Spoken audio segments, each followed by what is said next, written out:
Thank you for listening to the If You Market podcast. I'm your host, Sky Cassidy, and today we have a special episode with our new co-host, Karla Jo Helms.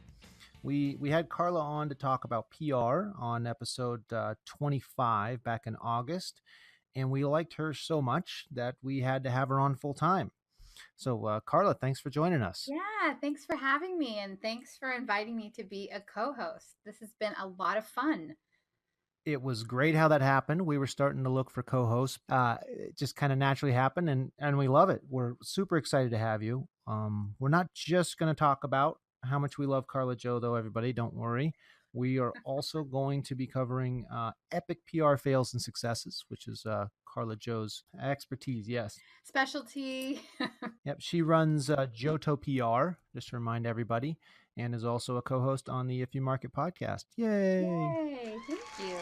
We'll insert clapping and cheers there. Probably not, but just imagine you're hearing them. Anyway, epic PR fails and successes. So many things we could talk about, I'm sure.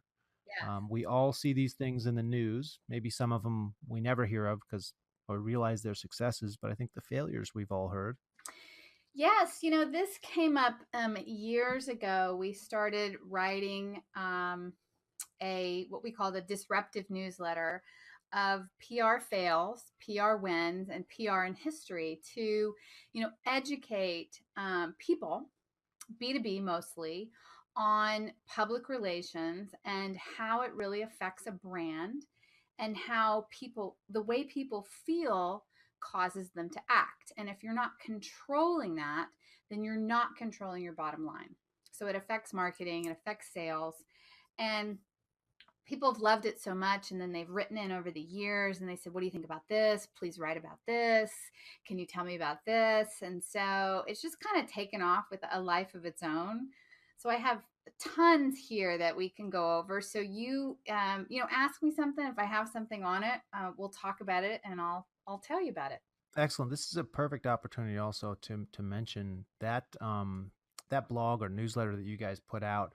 I started receiving those, and they're great. Anybody who's listening and you want to know more about PR, you are just in B2B marketing in general, you don't have a budget for PR but would like to, get on that newsletter list and read those, and they're awesome. So thank you for putting that out. Good. You're welcome. I'm glad. Well, we like to make this part of it entertaining. I am a poor reader, so I do not read a lot of things, but your newsletter is great. Oh, good. And we'll put that in the show notes as well, and I'll mention it at the end of the episode. Okay, so PR fails, PR successes. What do you want to start with? Well, most people like to start off with PR fails. I mean, that's just seems to. We'll end on a happy note. We'll start with the bad stuff. It's always in our analytics, the PR fails get opened the most. So we have lots of stuff. I think you and I were talking about Toys R Us not too long ago. That was an epic PR fail. Yep. I was talking to someone in my office about that, I think this week. Like, how did they go out of business? There's this massive toy vacuum now that people are trying to fill, which means there's demand. Well, I mean, PR, what people don't necessarily realize is PR is not just putting out stories and spinning things to get people to think of you in a positive light. PR is your public relations. It is how you are running and managing all parts of your organization. And that includes proper stewardship, right? And it also includes how you handle when things go badly. And, PR, like this PR fail, Toys R Us, they got into trouble. They didn't run the company well, which is kind of hard to believe. Toys R Us was like, wow, a big icon since I was a little kid, right? And, they got into Chapter 11, right. But the thing that, really started turning the tides of how consumer opinion and public opinion was thinking about them is that even though they asked for it, they actually won while they were in Chapter 11, a $16 million bonus plan to their top execs if they hit their targets, right? So they're having to bail out the company from a $5.2 billion debt, right? Right. Now that always seems to happen, and it's always the executives. It's not new executives brought in. It's the people who got them in that situation, and they're saying, please stay. You created this problem. Please stay and help us and fix it, and we'll pay you extra for that. It always seems odd. I know it's bad We'll pay you optics. extra for getting us into trouble. You get us out of trouble. You're not even getting us into the black. You're just getting us like a little bit more out of trouble, Mm-hmm. right? Um, it's a stunt like that is it's miserable for a company's PR because people trust and want to do business with organizations that reward leadership and employees for a job well done, Yep. right? It's like rewards and penalties. And if you're going to pay those bonuses out, you know, pay them to, you know, the vast amount of employees that are also doing the work, right? So, you know, when you reward statistics that are going down, what are you going to get? You're going to get more of that. And public opinion today, because of the court of public opinion and everything's publicized, right? Yep. Then you have people that are going to, you know, make a decision with their pocketbook.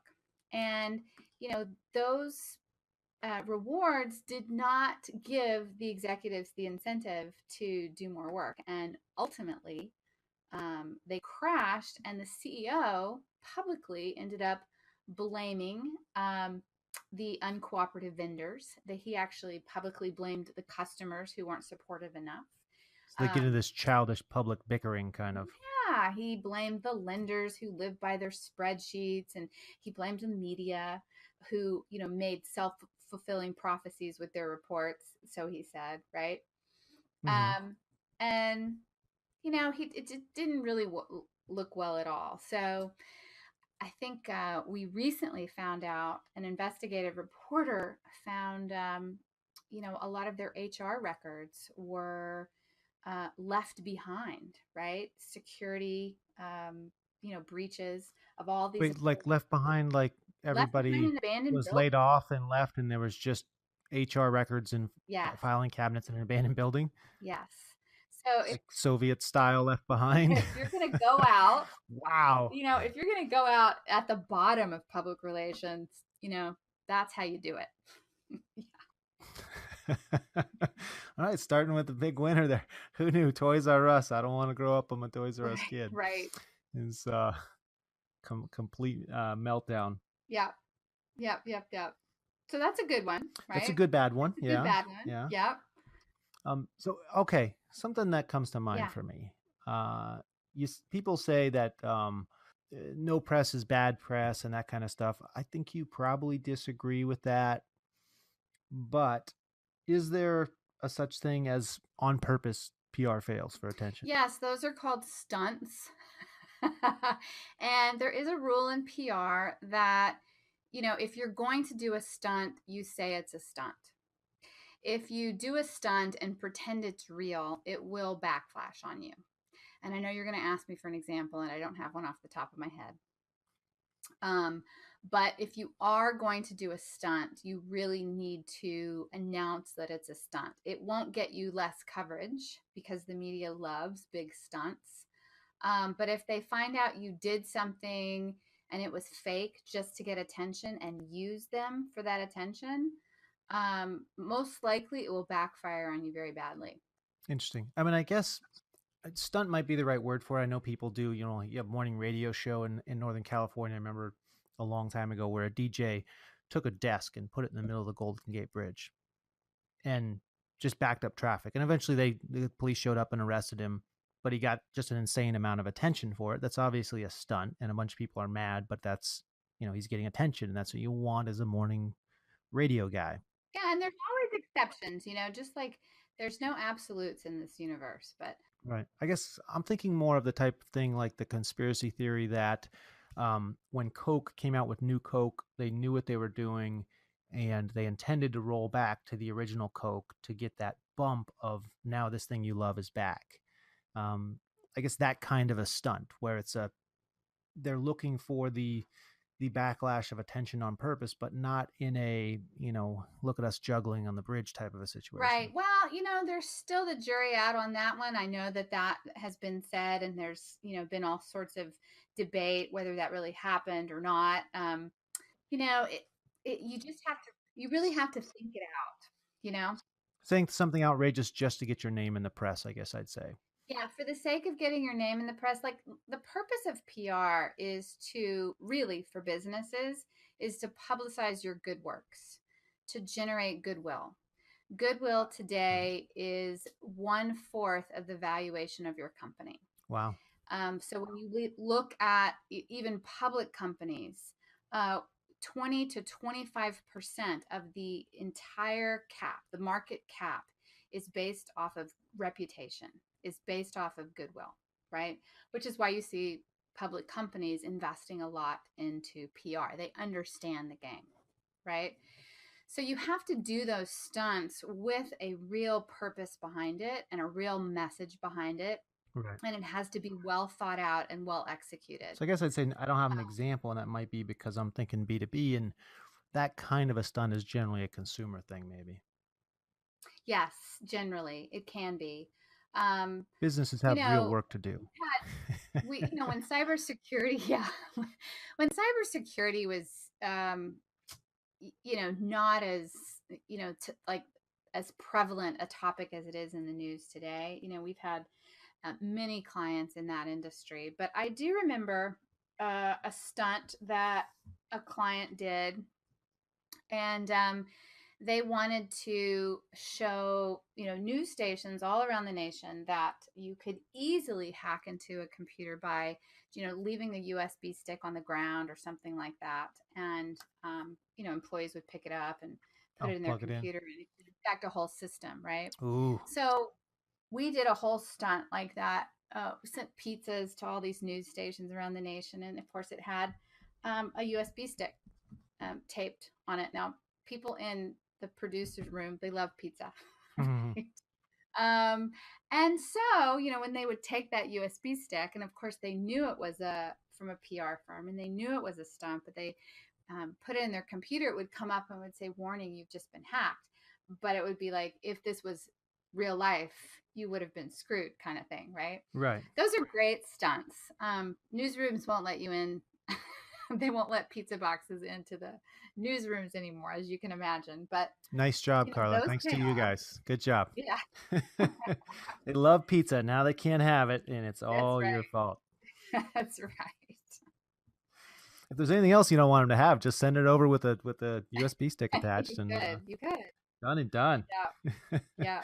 Wow. Okay. Okay. Yeah, I can see that. Most of the stunts get your name out there is more of a B2C thing, I guess. I But that one was B2B because this was cybersecurity Yeah. yeah. So, but anyway, yeah. But like it's what you were saying. B2B does it in this way. When there's something actually that looks bad happens in business, it's actually bad. It's not an intentional or somebody's fired because they don't know what they're doing, I guess, with their PR. Yeah. Yes. Yes.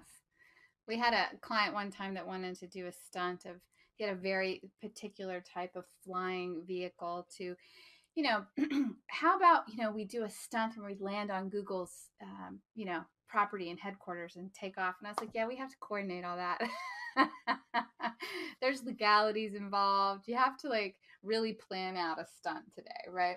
I guess I'd say that's where a startup would just do that, Yeah. maybe, and they'd say, "Oh, look, we do drones for commercial videography, whatever it is, and we're just going to fly onto the White House grounds, and we're going to get a ton of attention and maybe arrested, but we're a startup. We got 3 guys in a drone. Let's do it." Yeah, I'm not saying that you can't do stuff like that, but you really do today. You have to coordinate with legal, you have to coordinate with your PR team, you have to really make sure that it has a good purpose behind it. So if you piss off a few, pardon my French, you're going to have to make sure that the majority love you. Right. It seems like a Hail Mary with some serious repercussions Yeah. potentially. Yeah. Um, okay. Now, what about? I've been seeing a rash recently of these. I've heard people calling them "We're Sorry" commercials, Oh, yeah. where every Uber's doing "We're Sorry" commercial, Facebook's doing "We're Sorry" like basically all these big companies coming out with like, "Hey, Wells Fargo. we're cool. We messed up. Take us Yeah. back." You know what? Yeah. We actually wrote about that. And if you give me a second, We may have talked about that in our last did episode. we? Even it's ringing a bell a little bit, in general. But I don't know if we want to cover this as a if I could ask you, we're sorry commercials, PR wise, good idea, bad idea? When should people do it? Is that I don't a have the fail in statistics itself? in front of me, but they have not been getting the return for the millions of dollars that they have been putting out.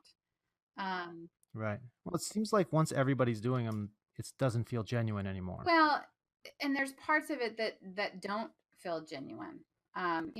With the fiasco that Wells Fargo's been going through, right, where they created all of these fake accounts Yeah. and this and that, and then they have a billboard that says, we're recommitted to you.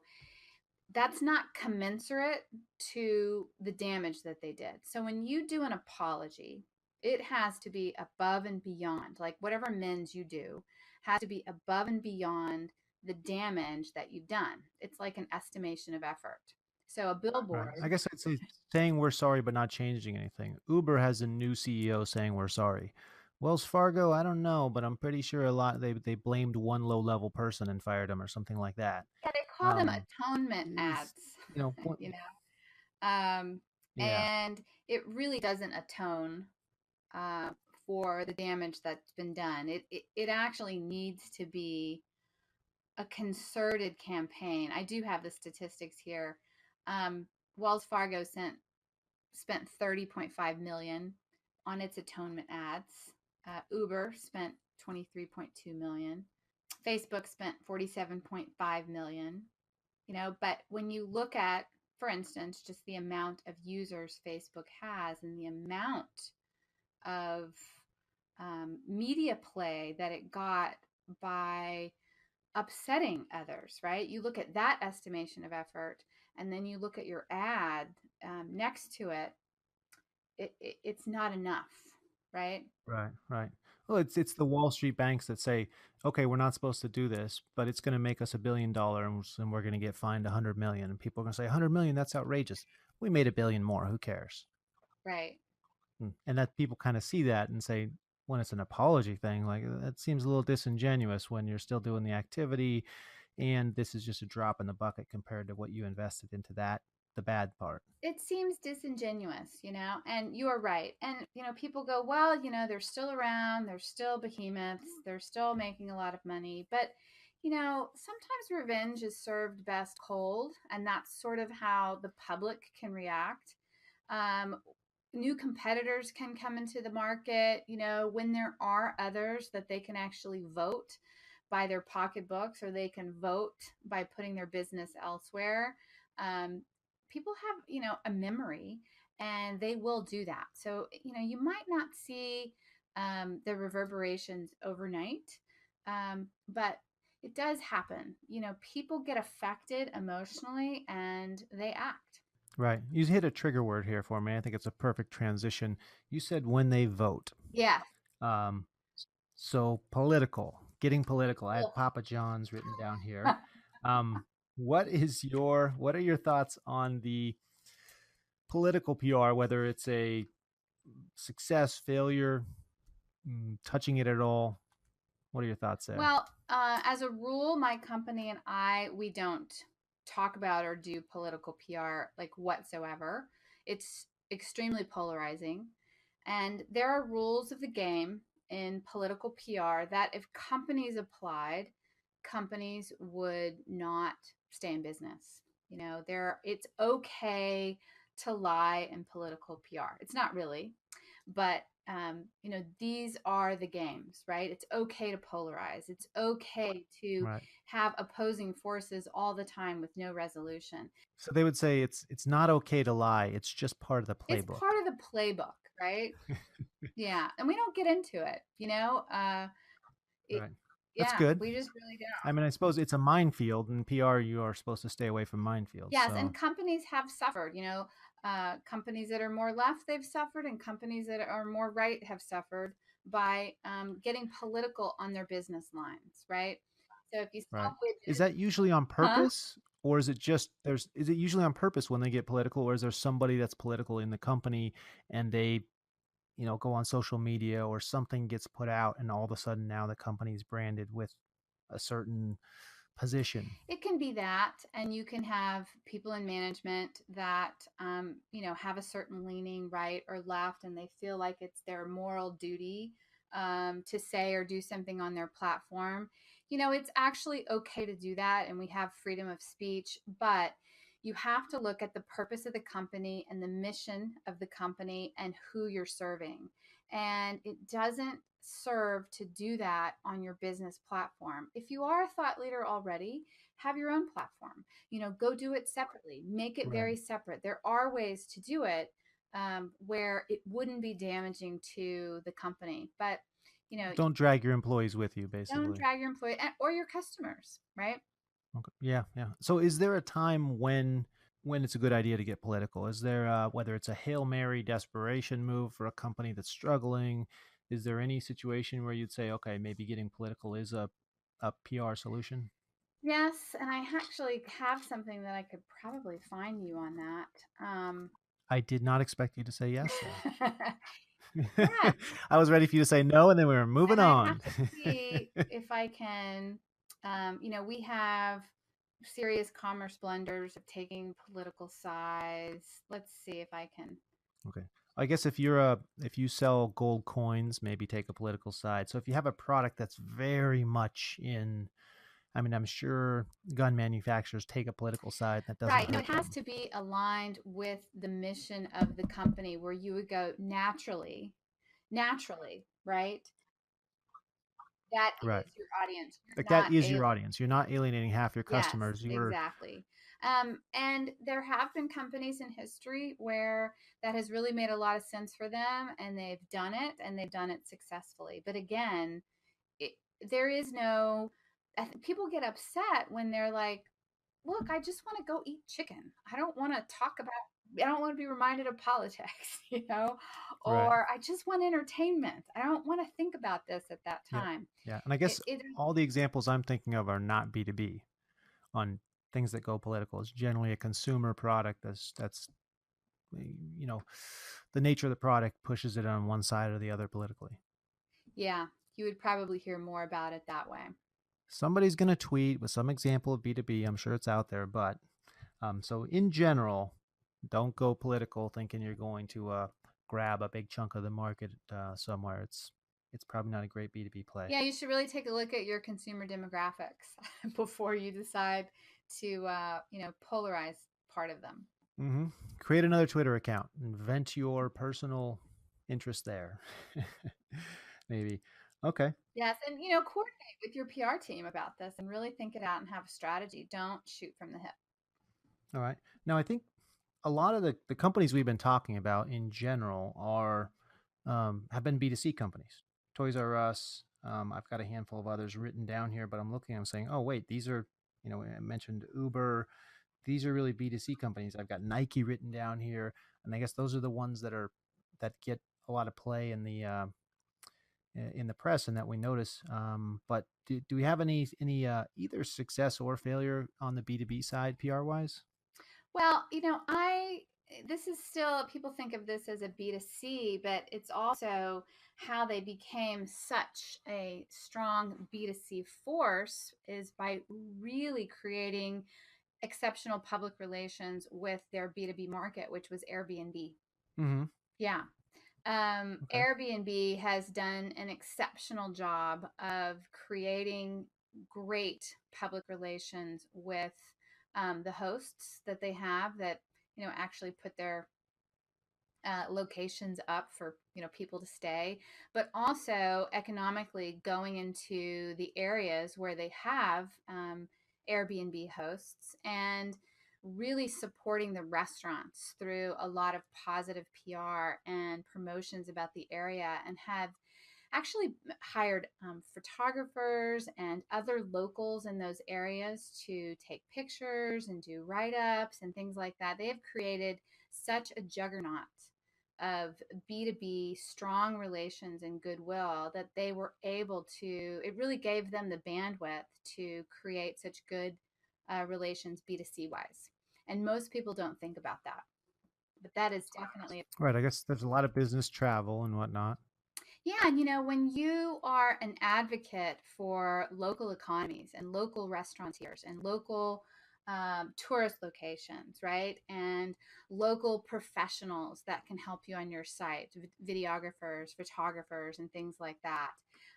And you use this, right? And you're generating economic goodwill, right?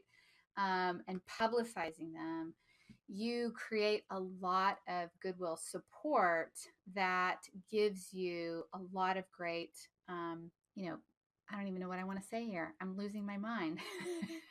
It gives you a lot of leverage. Yeah, Right. gives you a lot of leverage. Um, well, they were really disruptive. They have been disruptive in the you know travel and tourism industry, right? The hotel market. And so when you're disrupting something like Right. that, you're going to have to ease the disruption because that creates a lot of upset, right? Hmm.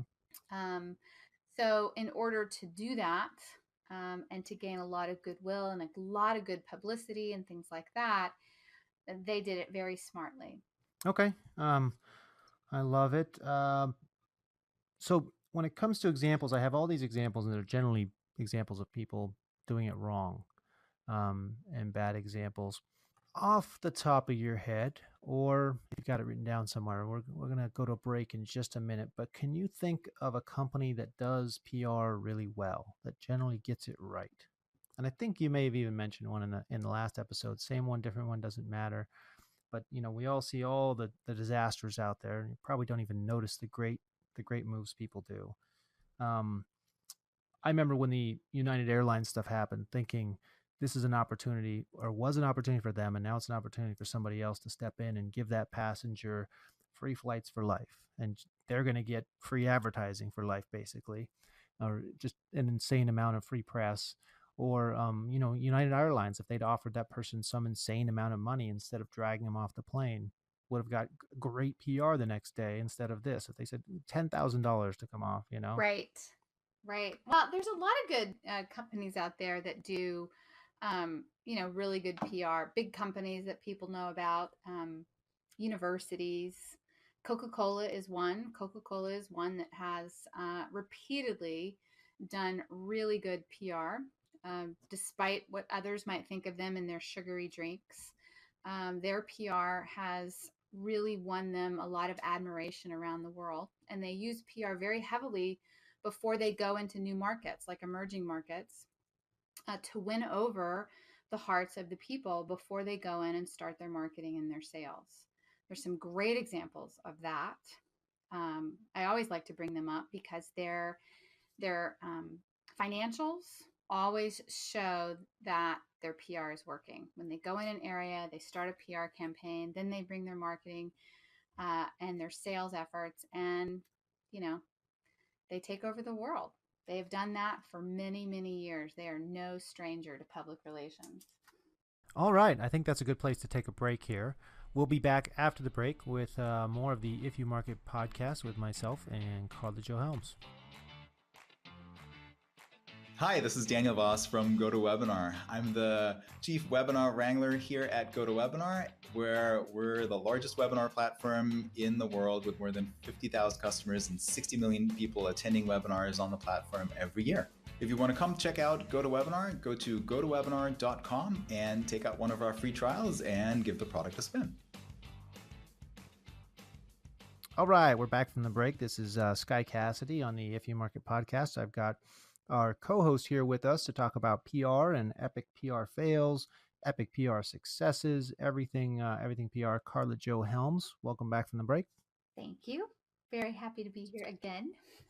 So, and just to remind everybody, Karla Jo is our full-time permanent co-host now. We're all very excited about that. So we'll be hearing a lot more of her and hopefully a little bit less of me. I saw all your tweets. Thank you. So, can you give me some examples or an example of some PR and some historical PR, maybe I would say? Yes. Like I said, we have people that write into us, and sometimes we don't even know about certain things. And this is one where one of our clients wrote into us and sent us a bunch of documentation that we did research on. And this was PR, how PR was used to change the way the Brits talk. Very interesting. What do you mean changed? Did they used to have American Yeah, accents and then they developed a British yeah. accent? Can you believe Those buggers. that? Yeah, the primary so we have our roots in British culture. We Americans do, right? So why don't Americans and the English talk with similar accents? Happened shortly after the American Revolution. The primary reason for the switch to a different dialect came from Wait. Did we win the war so we got to keep the accent and they had to come up with a new one? maybe so, or maybe they were so disgusted with us they wanted to change, right? Uh, Nice. But, according to the story, the primary reason for the switch came from a shift in power as people in England who were born of lower stature came into power. And when doing so, they wanted to sound different in order to demonstrate their new status among the upper class. So they made up fancy talk? When we think they They sound smart, they did that on purpose. Yes, and it's given the name Oh. received pronunciation. So I could do my bad British accent, but it's where they don't use the R's, right? Parking the car and Harvard Yard. I mean, that's awful, right? But So when we do British accent to sound snooty, that's exactly why they did it. yes, isn't that funny? Oh. Wow. Now I can tell British people to stop putting on that fake British accent. Yeah, and so that was a PR campaign. Isn't that crazy? That's amazing. It's not the first time that's happened, right? It's happened in Spain. They have the Castilian style of Spanish that's like softer spoken and has that stereotypical lisp in the way they speak. Mhm. That too was a PR campaign, and it was Wow. So one group will say, we want to separate ourselves from these other people. yeah. And So we're going to talk different. well, this one was traced back to a Spanish king who actually spoke with a lisp. There you go. So that's how that pronunciation was spread around, because they were, trying to be like him. You see it now. Usually you see it in dictatorships. Like people will start taking the hair and the clothing and stuff of the leader to, oh, we're going to look like him type of a thing. But you're saying it happens well outside of that as well. Outside of that as well. It's been happening for centuries. I love it. Yeah. I love it. I had down here one thing from history. PR is kind of a PR battle. I don't know all the details, but off the top of my head. But when electricity was first coming in to use in the U.S., or they were trying to put it into use, Nikola Tesla and Edison were warring over whose type of electricity would get used by cities and everywhere. They knew this was going to be a big thing everywhere, and they would do these insane PR stunts. Electrocuting an animal to show one type of electricity is bad. Tesla with his Tesla coil to show his electricity is good. They did all these crazy PR stunts doing I mean, I guess it was considered a big stunt back then to electrify a house, to put lights and wires and stuff in a house so that at night the whole house was lit up and everybody's blown away, and putting electric lights throughout the whole World's Fair that year, and all these bizarre historical PR stunts. I guess they were all designed to win over the hearts and minds of all the people. Yeah, definitely. And there's stories about Edison and Phillips. PR was heavily used to get people to then put electricity in their homes because electricity was synonymous with the word electrocution back then. That's weird. Why would those be so closely connected? Because that was a new word. Right. That's what people Right? knew about electricity. It zaps you. Yeah, and I wish I had that story in front of me, but that's a really cool story too. Back then, We'll give the listeners homework. Google it, people. Google it. Yeah, I mean, remember when they used to have Christmas trees with candles? Oh my gosh. They used to have Christmas trees with candles, and they'd have a bucket of water or a sand bucket next to it just in case a fire got started. And it was Phillips or Edison had the great idea one time to make Christmas light bulbs and put Christmas light bulbs on the tree in the house, called the New York Times, I think it was, and they came over and did a big story, and that's how people started to buy light bulbs. And then that grew into putting electricity on your homes. But they were on their last investment seed capital, and they didn't know what they were going to do before that. And that was a PR stunt that. That's when the stunts come out. It's Yeah. the Hail Mary. Yeah. It's the Hail Mary. You need some big attention. They do something extreme. Yep. Like light a Christmas tree. That's crazy. Yeah, it is crazy. And all you're trying to do is create an effect, change people's minds through some sort of emotional response, and get them to act. That's what you're doing. So, Right. PR can be used for good and it can be used for bad. And I suppose sometimes also you want it to be big enough that it'll be picked up by, it'll be newsworthy kind of. Yes. So that it's not just commercials putting out PR yourself, but you want it to be something that other people spread outside of your own paid channels. I guess a recent example on that would be Nike. It's very polarizing. We're getting into the political thing there, but it appears to be paying off. I think they knew who their audience was and who's buying their products and whatnot. Yeah, and so again, they've done a lot of work behind the scenes to really plan a great publicity stunt that would go on for quite a while, right? Not so much a Hail Mary for them, though. I mean, they knew they were going to get a lot of free coverage from it, but it isn't like they were in bankruptcy and really needed that desperately. No, but they definitely wanted to make a statement. That's for sure. Yeah. On the other hand, Tesla struggling a little bit right now, PR-wise. Yes, Tesla is. That is one of those cases of the figurehead of the company creating the, it's like Richard Branson. You are the brand of the company, and if you go a little bit off track,